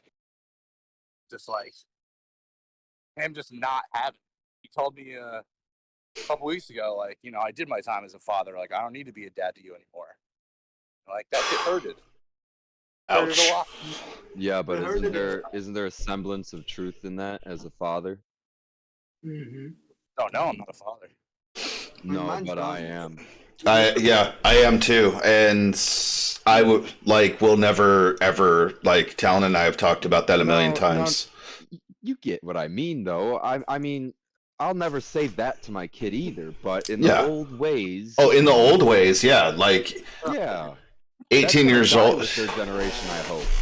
That's what I told my dad. Why do you think I don't speak Romanian? It's because of shit like what Rob's going through. Because I want everything that has to do with the generation to just fucking perish. It deserves to die. I'm American. Fuck this. Go on, Rob. Yeah, and just like like in the last 4.5 years since I've been sober, I've been homeless twice. And before, like even when I was using, I've been homeless several times as well. But when I was living out in Arizona, I worked at this homeless shelter, and like as a shelter coordinator and stuff, and it like really gave me a glimpse as to like how bad it get, like when I don't take care of myself. And it's it's gotten bad for me for sure. Thankfully, it's not gotten so bad where I've had to stay in a shelter. I've always had friends that I can crash with temporarily or whatever, or a car I can fucking sleep in and drive all the way across the fucking country and to stay with a friend that I really don't even want to stay with in a part of the country I don't really want to be in, Pittsburgh. Yeah, the armpit of the country. But it's like life really is like, it's like the Appalachian Trail. I've never hiked it personally, but it's just ups and downs. You just gotta like for me, like realizing that I need to deal with life on life's terms and like practice some acceptance sometimes, like even when I don't want to, even when I'm being a little baby about it, like I gotta take care of myself. I gotta be nice to others. I don't even have to, like, I get to be nice to other people. I get to take care of myself. I get to do these things for myself that like better my life and better the life of the people around me. So what if those? I'm sorry. Go on. No, go on. Your voice cracked up on me. Me? Yeah, go on, Rob. I didn't mean to interrupt you. Your voice stopped on me, so I was just adding. I finished. One more time. Oh, okay. I was gonna say, so where do you think that all that thought process got you now? Like, what has gotten better? What's the positivity that's occurred from it all? I think like, as fucked as this sounds, like trying to kill myself and not succeeding, like, kind of made me realize, like, telling the people that are close to me in my circle that like I confide in, that I consider like my closest friends, like Spawn, Chach, other friends from other different circles and stuff as well, like confiding in those people, and then me that I loved and I am cared about, and like that I have impacted a lot of people's lives, like whether I know or not, like, felt that. I feel like it's very important that we hold you accountable too. If there's got to be a greater reason why I'm still around. Exactly. I just don't know. There is. There is. And another thing that came from that. Oh, I'm sorry, what? I said it's for us to collab on music. That's the greater reason. Oh, wonderful. Well, good. I'm glad you're doing that with him. I think it's I literally like Lub, he's heard your music. Like we literally sat in the car and listened to all of your stuff, and like legit, like the two of you are, I think it's going to legitimately, like both your styles are going to mesh so freaking well. Like I'm looking forward to seeing what you guys can do, honestly. I think it's going to be so fucking dope. Like and just think, all these things that wouldn't have been able to come to fruition had you succeeded. And I'm just going to throw this out there. Had you have, fully consciously, and I told this to you, fully consciously, if you were fully wanting to end everything, opt out, you would have found a way and it would have happened. But deep down, subconsciously, because, we are humans, we're engineering marvels, okay? Deep down somewhere, you created a fault in the process that you were choosing to do that, and it's what saved you. Subconsciously, you created a failsafe that you were not 100% on this, but you thought you were, and you managed to stay here. And a lot of good things are going to come from it. Like your friends, you opened up to us more, and we can hold you. We can like we do this weekly / daily / every other day call where we talk about your day, and we talk about the things me and you could have done differently. And I'm not perfect. You know all about the things that I do terribly. So a lot of good things come from that, Rob. I'm glad you're still here. True. Yeah. My adrenaline's pumping from that one because I keep talking about that. I know. It's hard for me to talk because I hate talking about that, Rob. Yeah. It's because you in particular, you know, he means a lot to me. Yeah. He stayed in my house, you know, and my home was always open to him. It's not that I'm crying or anything. I have no tears in my eyes. It's just in my throat, like my adrenaline is pumping. Yeah. I understand. Yeah. You two talking And about apartment building. No, he's going into the building. Hold I'm on. trying to calm myself down. I don't know if you guys can hear that. I'm like doing my breathing things because it's just very. I would remember him for the rest of my life. Yeah. Right. Right. And I'll it's never be able to talk to him again. You know, I have actually a buddy who on Discord and on PlayStation who ended himself. I don't know if for sure he did. I was never able to find it, and it was about 4 years ago. And I forget about it, and I come back every now and then, and I tell him about my life. And I just did probably about 4 days ago. You know, I tell him about my life, and I tell him that he's a piece of shit for leaving. You know, stuff like that. I assume, yeah, Lob was going in, like he. Yeah. So stuff like that really hits close to home because I can't do that again. No. I'm not crying. It's just really hard for me to talk right now, like through the adrenaline. But that's good though. Like it literally is. It's good to get it off your chest, and like that's something that I think you were not in here yet, maybe, and that was something that we were kind of touching base on too. Is like legit, like us growing up and how it like. I always felt like, oh, cool, like, you're gonna be a tough man and not cry and not show your emotions and not, or at least not like sad emotions. Like you can show anger, that's fine, but essentially how my dad raised me. That's I think that's the generational thing. It like not for everyone, obviously, but I mean, like, I'm the first to admit, like, I cry at Disney movies. I don't care. I don't give a crap. I think there's like, if it's happy, like if it's sad, I don't care. Like I will, like I'm not afraid to admit that. Like, and I think it's taken me almost all my life to actually admit that and to say like, well, I have emotions. Like I actually care. Like I'm empathetic, sympathetic, all of the thetics, if you will. Like, and I think it's important. Like, if you just bottle all that up, like you're just going to be just an angry, bitter person. Like, quite frankly, our parents or grandparents were, for the most part, and that's not okay.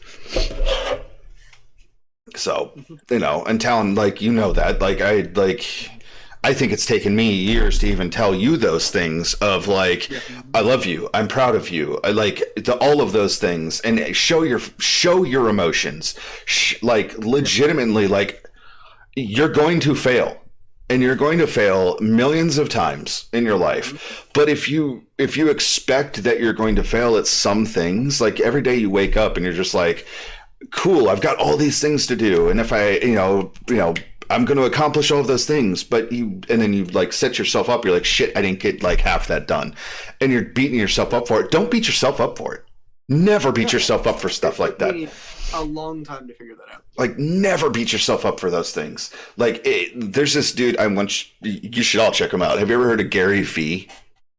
And if I love Gary Vee. I've been sharing him a lot on my LinkedIn too. Like a lot of the stuff that I find very, very important things. And that's one of his things is like legit, just cool. Like I got 30 things to do. I'm expecting not to get like 10 of them done.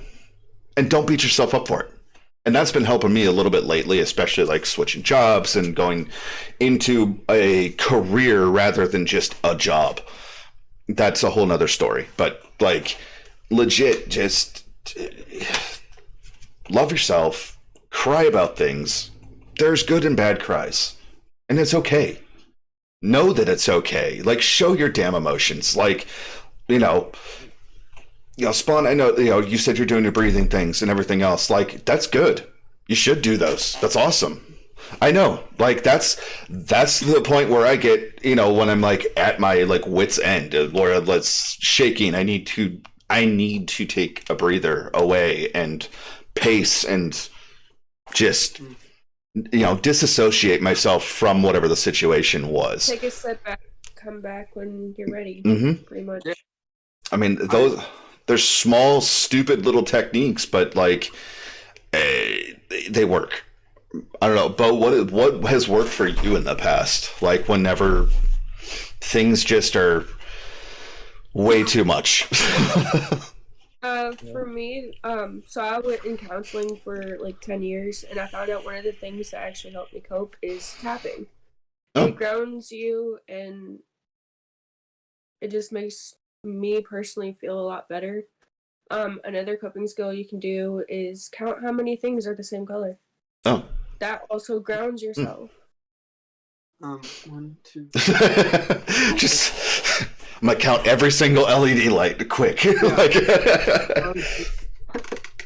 Yeah, I think that, like, so I can kind of feel, a lot of my anxiety and kind of depressive episodes building up for a while before they get kind of real bad. Mhm. And so Yeah. I kind of know it's coming, and what I've started doing is kind of letting a few people know, letting some key people know, like, hey, I'm not doing great. Yeah.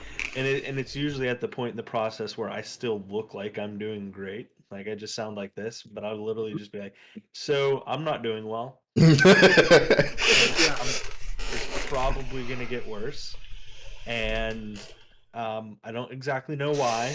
I'm probably going to pick some super random thing to obsess over, but it's probably not even that. But that is what I'm Drone racing. It is. Yeah. So, I usually prep a few people in my life that, I'm going into, I'm starting to get some anxiety. And Yeah. man, I've just learned to start talking to people about it. I Mhm. think, the more you try to hold on to it, yourself and deal with it in your own head is, for me at least, has been worse. Yeah. I've also realized how much of the anxiety stuff for me is like it's not a choice, but I can make choices in it. You know what I mean? Like, I don't want to be depressed. I don't want to be anxious. Like, I don't want to be upset. You know what I mean? Like, I'm Yeah. not choosing any of this. Like, yeah, I wish I could snap out of it. Like, I wish I could let go and let God. Like, I would love all of those things to be able to have, but I can't. I am where I am for a reason. But there are decisions I can make. There are choices I can make within it. And I try to just make one choice, make one decision, do one thing at a time.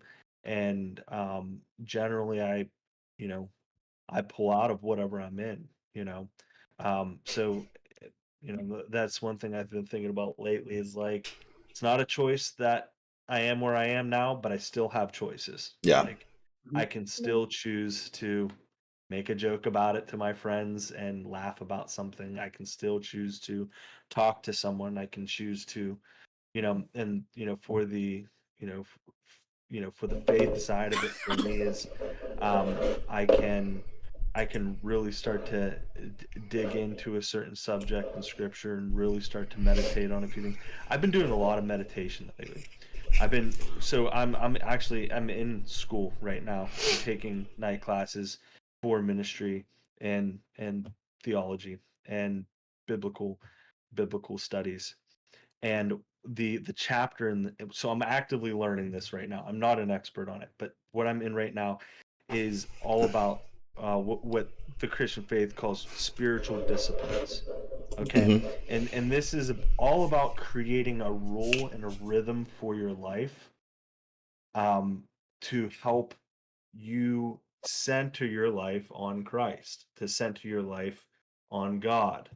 And there are these spiritual disciplines that are like pillars and guideposts in your life to help you go that way. And they are prayer, fasting, worship.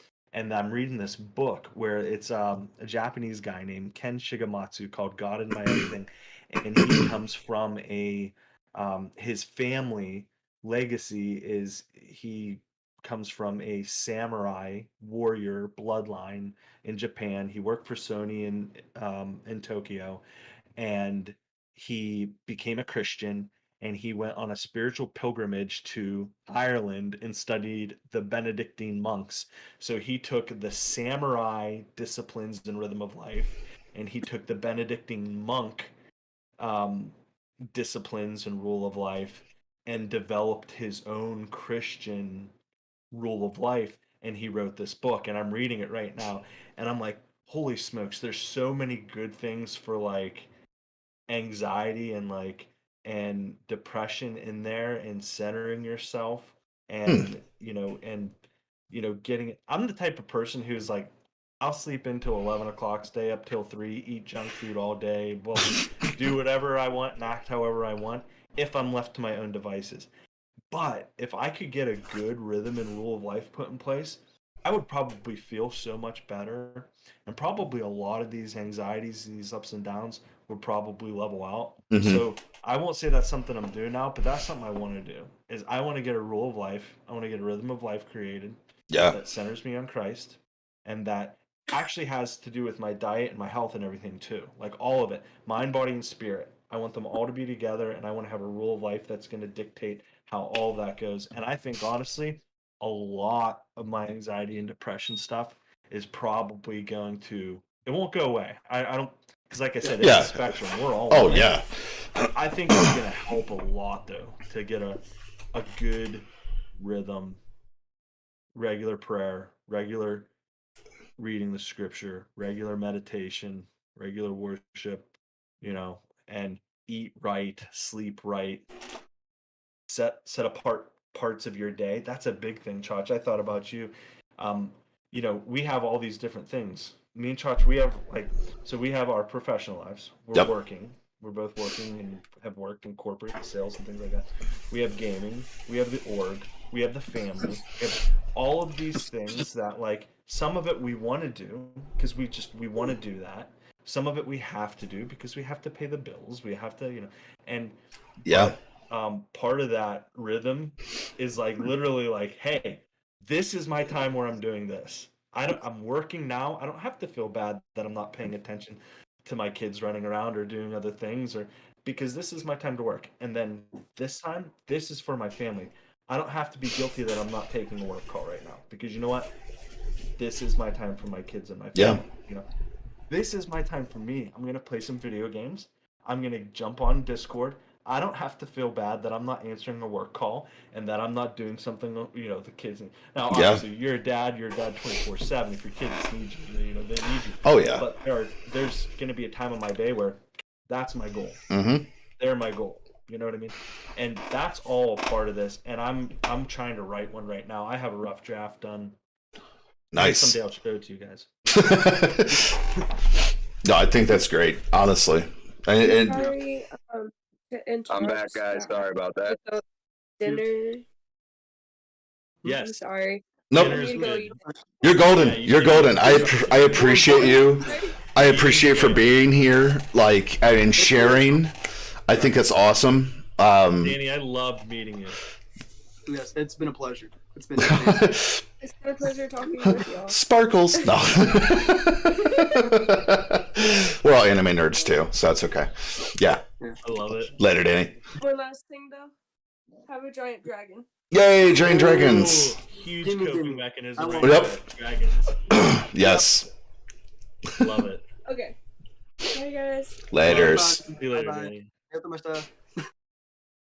No, honestly, like, I legitimately, like, having a schedule and sticking on a schedule, and that's something, honestly, like Spawn and I were talking about the other night, was like getting back in shape and like having a diet, and like I have treated you. Lower your hand, but that's literally like no. I have very important things about this. Like, I mean, and like, that's literally there. Shameless plug for Huel. But like, Wait, what's Huel? yeah, Spawn, go through the Huel. Tell me what Huel is. Fine. Okay. as I drink Red Bull, like. All right. So You're drinking Red Bull at 9:38. you will. Well, You're because it's gonna play video games with me here in a minute for making me do this. Anyway, so And a monster, you guys. My so wife would kill me. can you see everything? Yep, basically, yeah. All right.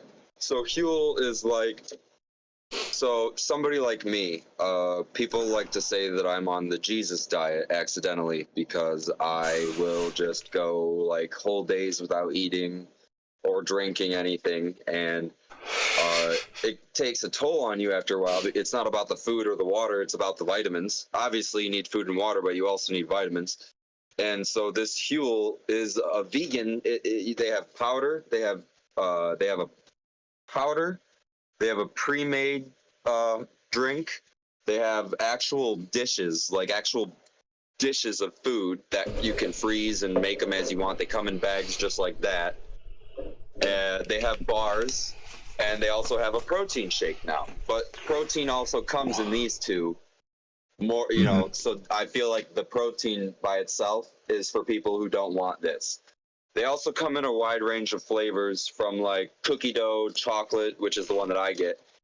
So it's, they say it's a meal supplement or a meal replacement, and there's an actual chart on here for like losing weight, gaining weight, just staying neutral.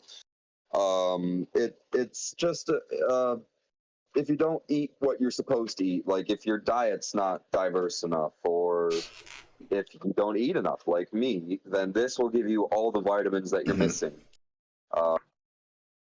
And not to mention, I still do eat my one meal a day on top of all this, and I'm still only 160 pounds. And I, you know, when I just started taking this again, I've already put on, you know, like a couple pounds. So it's only been a week. It works great. They should put you on payroll. That was a good pitch. Right? It also, for your first time, you get a free shirt, big size or whatever. And Shameless plug. it's a shaker, you know. I have the old one too. Yeah, I have the old one too. The old one is kind of barbaric, like this. Yeah. Oh yeah. Yeah. I got that style with G Fuel. Like a screen. Yeah, it's got like a screen. Yeah. Yeah, those are But awesome. The top stuff. Yeah. This one. Those ones are actually nice. Yeah, that is. That's tight. The G Fuel one's then like janky what I and also leaks. And then what I also did, what I encouraged Chach to do, because he's a little bit older than me. I am 29. Chach is 38. This is a probiotic. This is a probiotic called Seed, you know, and people like Chach, who I tend to like a lot, I go and when I find something, I tell them exactly what the fuck I found, even if they're not asking me. I will go out of my way to tell them and to encourage them to do it, because I want them to be here for as long as fucking possible. And we also don't understand why Spawn Actually, isn't never in been to an sales. important funeral. So, and I'm 29 years old, and I've never been to an important person's funeral, like somebody who I cared about. So let's just leave it like that for a good long time. Right. Ouch. Probiotic. It promotes good gut health. It's like the bacteria in your gut. It'll help stabilize it. Mhm. You know, if you wake up, if you ever get diarrhea, if you ever wake up with stomach pains, you know, because you ate too much cheese. This is literally gonna help with all that shit. You take it like once a day in the morning, and eventually you can move up to twice a day. And you just do it until everything starts to feel normal, and then you keep doing it for a little bit while longer, and then you can just stop until everything starts to feel out of whack again, and you take it as needed after a while. But, you know, stuff like this is going to help in the long run. Yeah. It's not expensive either. The Huel is really not expensive. You got to look up the prices. One bag is like $40, and it's like $2 a meal. It's $2 a full bottle, like $1.50 a full bottle, because you can choose to do 2 scoops, 1 scoop, a half a scoop. You get one, and I that's not bad. Syrup in mine.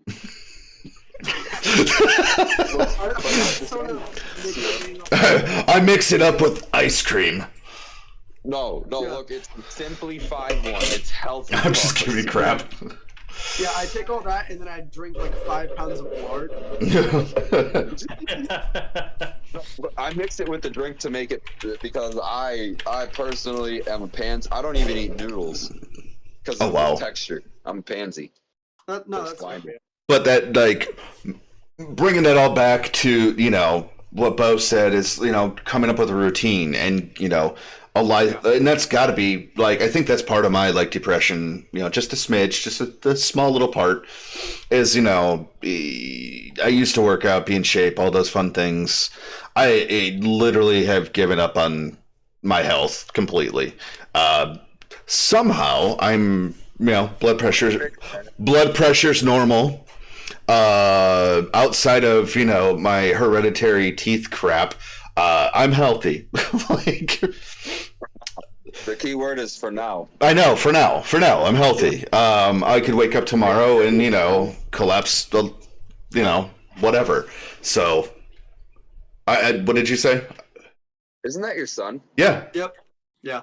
Yeah, you're gonna start kicking his ass with me, boy. You're gonna start kicking his ass with me about taking care of himself because we need him here for a long time. I do my best, but I'm I proud of you got for that. other things.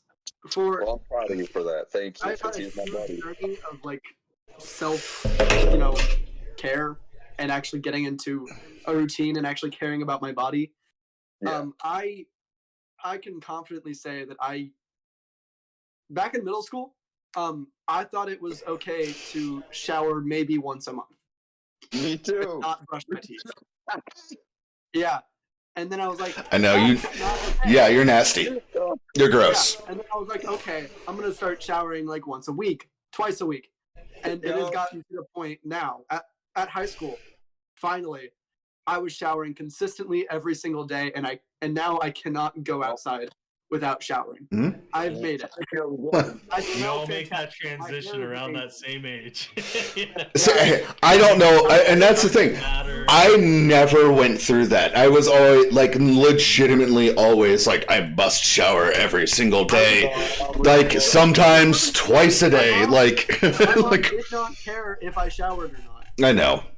Yeah, but I was in a huge depression in middle school, and then I was like, I gotta shower more. That helped. That would help. It helped. It helped. There you go. I'm Simple still things, right? incredibly depressed. Landon. But definitely not as much as I was in middle school, and definitely not as much as I was earlier in high school. Yeah. Because these past couple, like my first 2 years of high school, I was like barely making it by. I had like one or two Fs per quarter, no A's. And then finally this year, horrible shit happened. Don't want to talk about that. Bad shit happened. I moved to my dad's. I was like, I'm gonna do better. And right now I have all A's.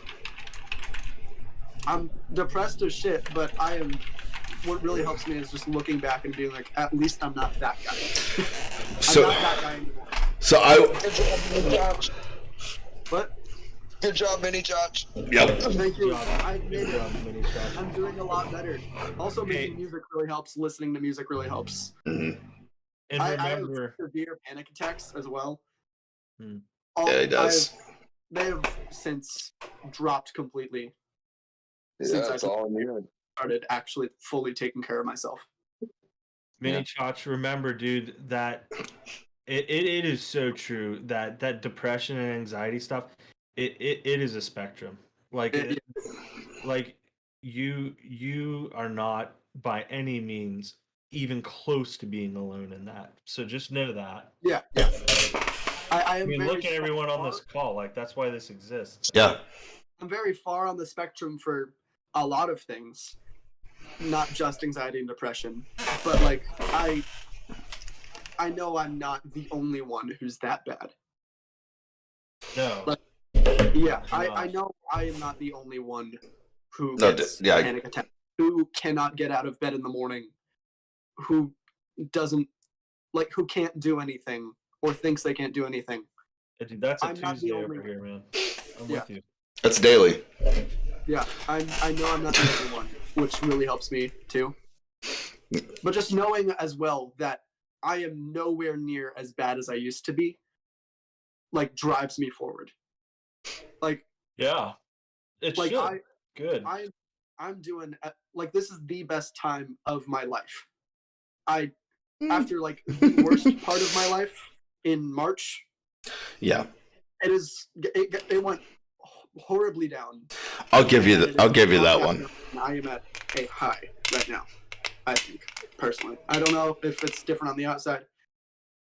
I am doing amazing despite all of the horrible shit that happens every day in my head.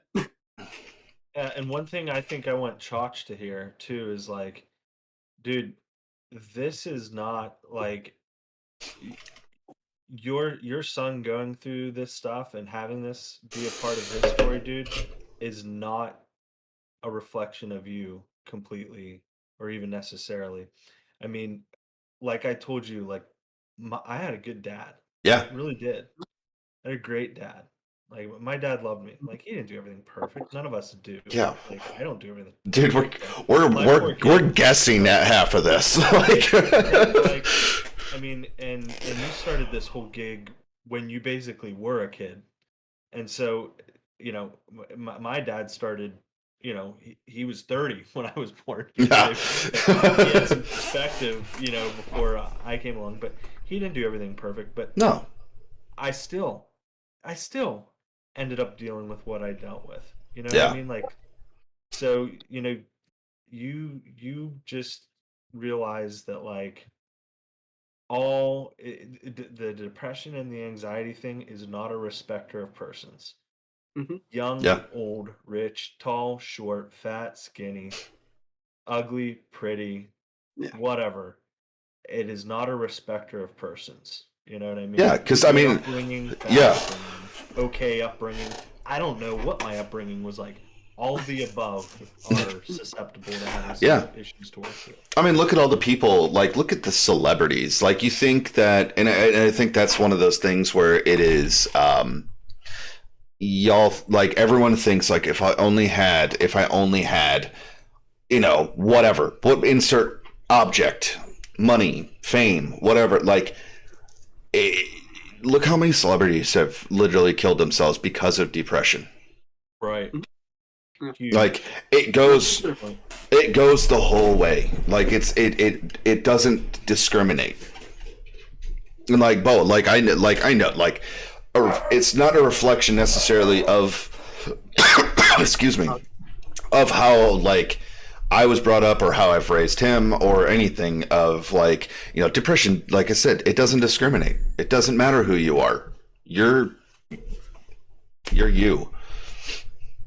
Yeah. Like depression hits everyone in every different facet.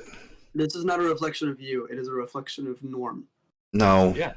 Of being a human being. Yeah. You know? It's a reflection of the fallen world that we live in. Mm-hmm. Like we said earlier. One thing we said earlier was like life isn't a fairy tale. Like, no. Not even remotely. That's not. It's just, There's one no of the happily things, ever after. one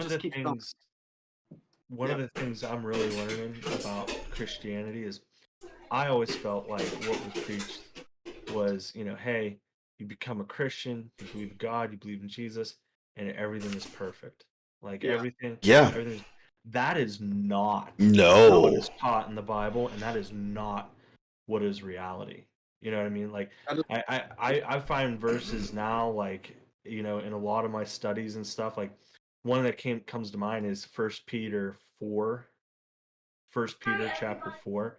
Beloved, do not be surprised at the fiery trial when it comes upon you to test you, as though something strange were happening to you, but rejoice insofar as you share in suffering, in Christ's suffering. Like, it's saying, don't be surprised. Like, you know, in like so much of the Bible is like having joy in suffering, rejoicing in suffering. Yeah. Consider it pure joy while you suffer. It's like, wait a second. It's telling us like, hey, a lot of your life is going to be suffering. So, so get used to it. And I think an entire book called Lamentations. It's literally this guy crying, lamenting the whole book. Like, so, but sometimes, you know, like the TV preachers and stuff, they're like, just give me $100 and all your problems will be solved. Oh, yeah. I'll go talk to God for you. And that is not the story of the Bible. Yeah. At all. Yeah. Like, And that's and that's I think what turned me off to the church, like to churches in general, was legitimately it's like, oh well, it's time for us to talk about tithing again, or let's talk about this, or let's talk about that, and like you go through and like in high school, you know, I always dated girls that went to church, so I'd go to church with them and all that fun stuff, and it like you go to like the youth section of it and they don't teach you about like the real life stuff. They teach you about like, cool, don't have sex before marriage and like don't do this, and it's like I don't necessarily like if you would have made church into something, I guess then, and maybe I think that it's like turning towards that more now, of like read between the lines of what the scriptures, and not just like just Christianity, just like as a whole, read between the lines and like preach on what that actually is, rather than like, and then Jesus said, and then God, like I like don't repeat that portion of it, like almost paraphrase it into like normal people speech, like of like literally what you just said, like dude, like this guy's crying about his whole life and everything else and all the bad things, and like the world's literally imploding upon itself because you're going to suffer and we're all suffering, so let's suffer together and make it a little bit easier for everyone. Like, right. Yeah. Like, do it together. Do it together. If we're gonna suffer and we're gonna have issues, Yeah. let's lock arms and do it. Mm-hmm. You know, like Spawn is doing like with his schooling and stuff right now. It like is learning a lot of the different religious things, and I like.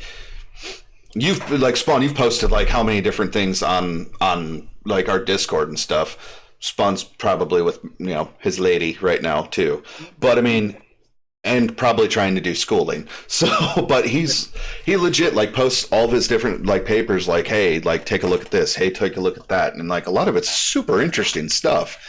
Like that's one thing. Like I love learning about like history and theology. Like I love theological history.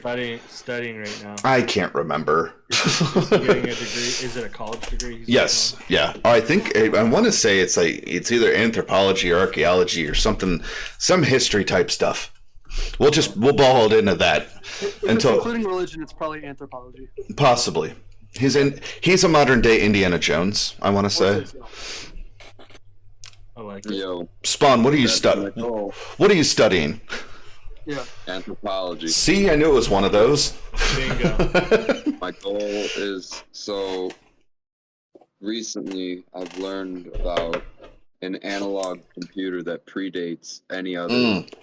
You see, we thought the world's first analog computer predates all the rest of them by about 1,600 years. Yeah, I read about that. That's actually, yeah. How did I know about this? Let him speak. You'll learn. Talk. Because I don't do surface level. I go in depth, and this is something that I've read in depth about for like 4 or 5 years. And they found this about 100 years ago. They figured out what it was for maybe like 10 years ago. So it's been they've been figuring out more shit, since they were able to 3D image it, and they found, as an example, that though this is the only one that they've found, the way it was manufactured, it's with such precision. Not a single gear was repaired, and everything was just so finely cut. It just shows proof of mass production, and it was built. The inscription written on side of it, it was built to teach. It was an astronomy tool. It was able to tell you the exact, and I'm not talking about, within a day, within the exact hour, the exact minute, the exact day of the Olympics, of every celestial object, of where it was going to be that they knew of at the time, which was 5 planets and multiple moons of those planets. And keep in mind, they did this while thinking that the sun rotates around the Earth. How did I not know about this? Yeah. I watch a ton of anthropology stuff. I didn't watch this. I read, I researched. know. I didn't research any of it on my own because I'm not a researcher. I'm not there doing it myself. So I just read other people's research. Usually That's I not do- research, by the way. Don't ever let anybody tell you that's research. Look, I know just watching stuff isn't enough. If I hear about it, I'll research more. I've never heard about this. That's cool. No, I'll there's send it to you. Yeah, I'll send please. it to you. there's a lot of interesting things out there that I found that at the bottom of the ocean, and it was the funny thing is that it was one of the most intact. They had some of the most intact artifacts that they've ever found, and this was just put to the side in a box because it looked like a stupid piece of wood, but they didn't destroy it or anything, thank God. And then finally, just one day, somebody decided, was like, hey, this looks kind of cool. And he x-rayed it instead of taking it apart, and the gears that he saw, he was like, this is something, and he left it alone. And 30 years later, they were able to 3D image it together or some shit like that. Maybe it was even 50, because it was found. It took, they found it, and then a year later, they came back because the divers had reported ghosts at the bottom of the ocean. And it was actually the reflection of some of the objects, some of the statuettes that were made of marble from their lights. It like glinted in the haze of the silt, and it made it look like they were ghosts. They raised the ship, and they got all this shit off of it. Is it the Antikythera mechanism I believe so. found on a Roman era shipwreck in Greece in 1901? Yep. And you said this was Probably- like 1600 years ago? It says, well, this Definitely. article says 2,000-year-old device, but I'm sure that. No. It predates. yeah. It predates the world's first analog computer, by 1,600 years. Yeah. Yeah, so this because our first analog computer, what wasn't it? I don't even remember what it was. It wasn't important. That's how stupid it was. It wasn't even. It wasn't even important. I have to bounce, Josh. Yep, I was actually gonna wrap this up real quick. Thanking everyone for being here. Thanking everyone for being on live, sharing your stories. I look Thanks for for the invite. no, thank you. Thank you both. And the goal is to be a jack of all trades like Indiana Jones. That'll be fun. There you go. They're gonna make movies about me one day. The money's on you, Spawn. Exactly. But yeah, thank you everyone for being here. I even want to be a teacher. There you go. same, but different teacher. Awesome. Fucking teacher. All right, guys and gals, if they're still here, thank you all. I'm gonna go ahead and end all the streams now, and I'll probably see some of you on games tonight. Later, all. I'll be around. Awesome. I'm just gonna get the kids tucked in here. Yep, same. That's what I was thinking. All right, thanks, guys. Laters. Peace. Bye, buddy. Bye, buddy.